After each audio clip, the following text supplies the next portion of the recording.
everyone's now want to get a piece of me. I'm like, oh Dan, talk to me about the stuff that you do before you go. And a lot of people are asking me about vlogging, and they're saying, how do you start vlogging? And they're held back by the way they believe they're going to feel when they do this thing. They feel scared, they don't know what to do. They feel like they need something to start them onto this journey, and they're looking for that confidence or that spark that's going to ignite something new that they want to talk about. So in today's video, I'm going to share some of those conversations I've been having with people and how you can start moving past your feelings into a point where doing something like this feels like an amazing thing that you look forward to, and it isn't so scary, and it's something that's really, really going to help you. So let's do it.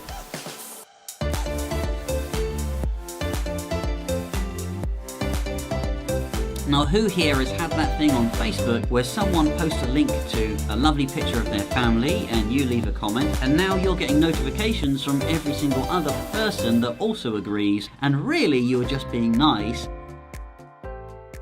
I didn't quite get what vlogging was all about. And then I found people like Peter McKinnon, who is just the world's most awe-inspiring vlogger, because he combines his amazing personality with incredible production. You know, I'm just in work every day, so how do I make basically a routine day into something that's interesting? And Cody did a talk called The Power of Video, but in it, a guy says to him, I really struggle creating videos every single week. How do you churn them out every single day? He said, I don't have the commitment to do weekly, and that's why I do daily. The reason I do daily is because every single day I have to deliver. I get up, I have to think of a topic, I have to go out, I have to shoot it, I have to get past perfectionism. It's all of this baggage that comes with worrying about this format and just create. And I have to deliver by the end of the day, regardless. So I started planning out like several weeks worth of content, and then each morning I could look at that calendar and I would know I had something to talk about, and it wouldn't be like this worry the night before. And then I started doing it, and I haven't used a single thing on that calendar, and I'm about 3 weeks in. I'm able to take the things that I'm doing and the things that I'm interested in and use them as a theme for the vlogging that I do. And I found the more I thought thematically about what I was doing and thinking, the more natural the vlogs came. That sounds good. That sounds good to me.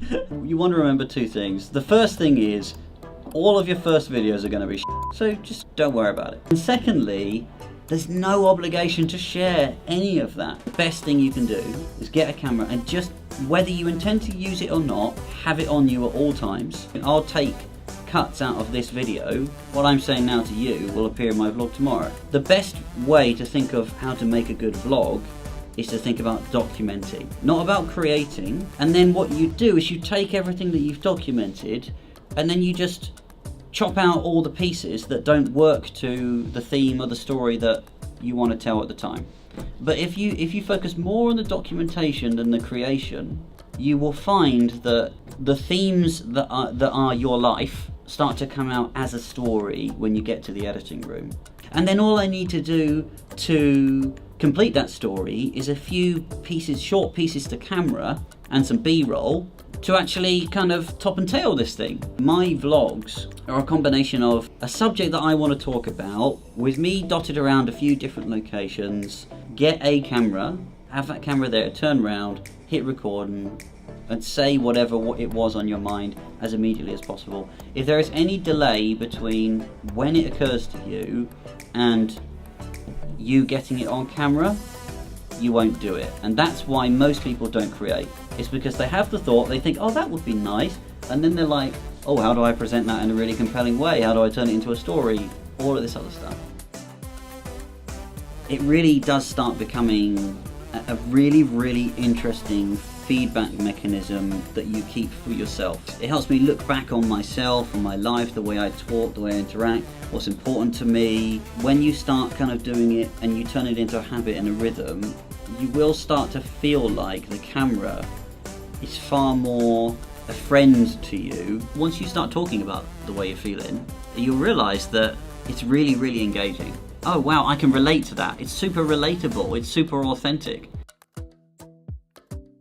So I hope what you've got from that video is different ways that you can start thinking about your vlogging, about your videos, so that you don't need to get stressed and worry about what it is that you're creating, and you can just start creating. If you want to plan out your videos, fantastic, but if you're not sure, then you can just start documenting what you do in your life, and you'll find when you get to the editing room, the themes that come out of the content that you're creation, and they will help inspire you to do more. The more you create a habit out of having your camera with you and capturing the things that you are doing, the easier it's going to become to continue to create. And as you start talking to the camera more, you'll find you start unlocking new ideas in your head that you may not have fully realized. So I hope this has been useful. If you haven't subscribed yet, now's the time to subscribe. Hit that subscribe link below, and if you want to, smash that bell and get notifications from me. It's been awesome seeing all of your lovely faces today.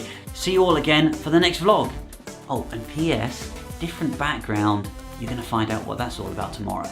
Tune in.